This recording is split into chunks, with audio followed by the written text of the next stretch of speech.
Hello, what's up mga kaabnoy? Wala po tayong katay ngayon kasi birthday ni Papa. 60, pan 60 niya.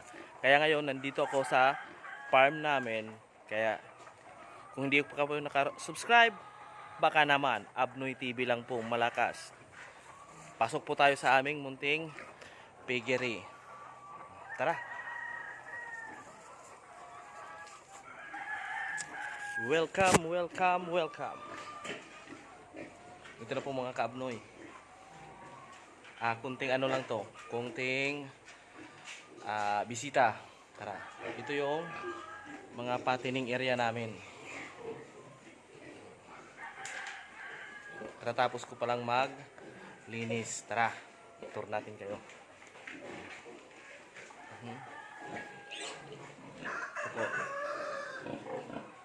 Ito, sa area na to, ito yung tinatawag namin nga gestation. Dito yung mga buntis pa lang. Tara, mga kabnoy. Kunting pasilip lang. Dito naman sa area na to, ito yung mga butakal namin.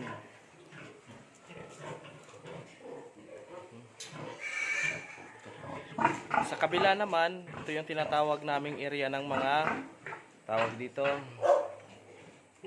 parwing. Ito yung dalawang baboy na to, mga pure na baboy ramo, isa, saka nandun naman yung isa. Ito yung tinatawag naming mga parwing.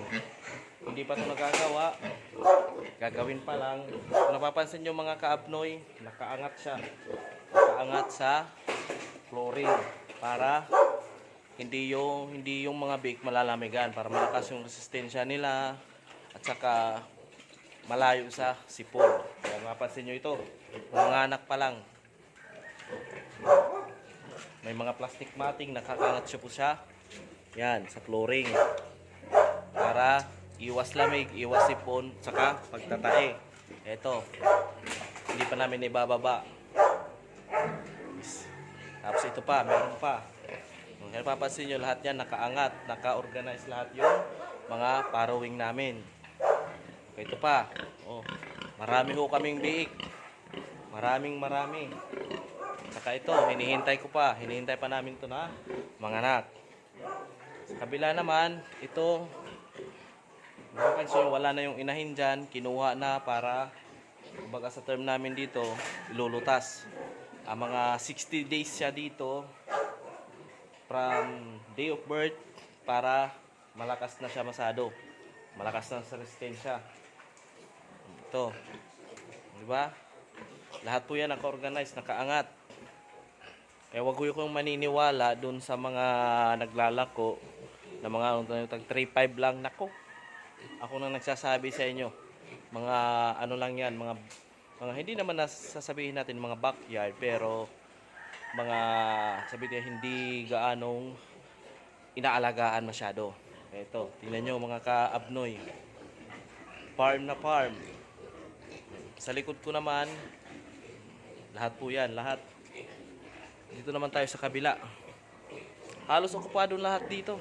Wala na ang bakanting mga tangkal baga. Ito. Lahat yan, mga na.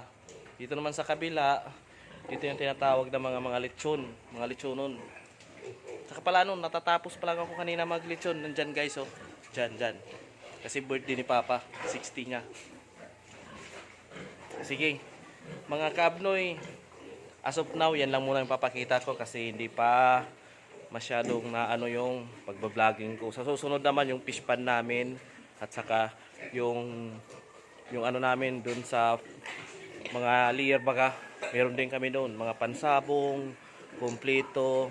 Parang ganito. Ito naman yung sa kabila. Makikita nyo yung mga manok. Yan yung mga dominant namin, mga highlines. Magtutor din tayo dyan, kaya lang medyo kakapagod pa ngayon kasi nagiinom pa lang ako, birthday kasi kanina, kaya Kung hindi ka pa subscribe, Abnoy TV 12, subscribe ka na. Pa!